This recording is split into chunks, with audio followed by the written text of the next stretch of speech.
شروع کوم په نامه د خدای چې بخښونکی او مهربان دی. د ټولو نه وړاندې خو زه د جنوبي وزیرستان د دې جلسې انتظام کوونکي ټولو ملګرو ته مبارکي پیش کوم چې هغوی په داسې حالاتو کې چې په دې ملک دننه خصوصا په لر او بر افغان دپاره چې کومې منصوبې تړلی شي په دې خاص وخت کې دا جلسه کېښوده او ټولې دنیا ته یو پیغام ورکوي، دې ریاست ته یو پیغام ورکوي چې نور موږ په دې خپل سیمه باندې په دې خپل وطن کې پردي جنګونه نه منو. موږ چې را کوم تباهي د پښتنو په دې 40 کاله کې شوې ده، نور پښتانه دې تباهۍ ته نه تیار او بیا په داسې حالاتو کې چې نن دا جلسه د سردار عارف افغان شهید، دا جلسه د وانۍ د شهیدانو، دا جلسه د حاکمات د شهیدانو په یاد کې کېږي، دا جلسه د سردار علي وزیر، دا جلسه د قاضي طاهر او سردار حنیف پښتین او د نورو زنداني ملګرو د رهایۍ دپاره کېږي. موږ د دې جلسې نه ټول د پاکستان اوسېدونکو ته، د پاکستان سیاسي جماعتونو ته،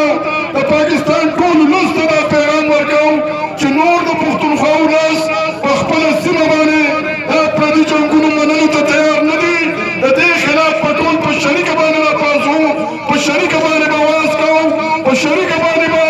دا چې کوم تیارات یې ورته روان دی، کومې منصوبې روانې دي، کومې جرګې روانې دي په مختلفو علاقو کې یو پیره بیا د پتو دپاره په مختلفو علاقو کې په یو نوم او په بل نوم باندې خلک ورو منظم کېږي.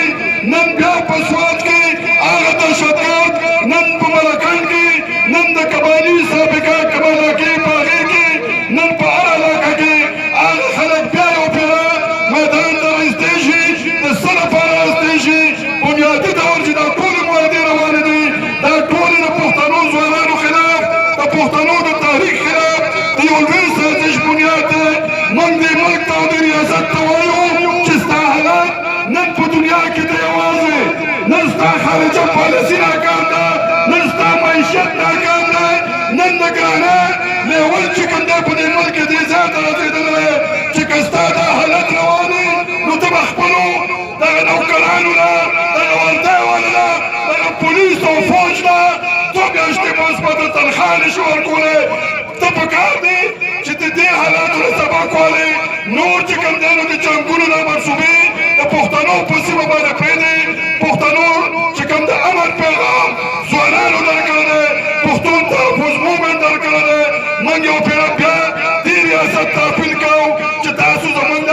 پوره منواز د امن دا غږ واورئ او که نه نو د دنیا تقاضې بدلېږي، د دنیا حالت بدلېږي. پښتون تحفظ مومنټ نن منظم شوی دی،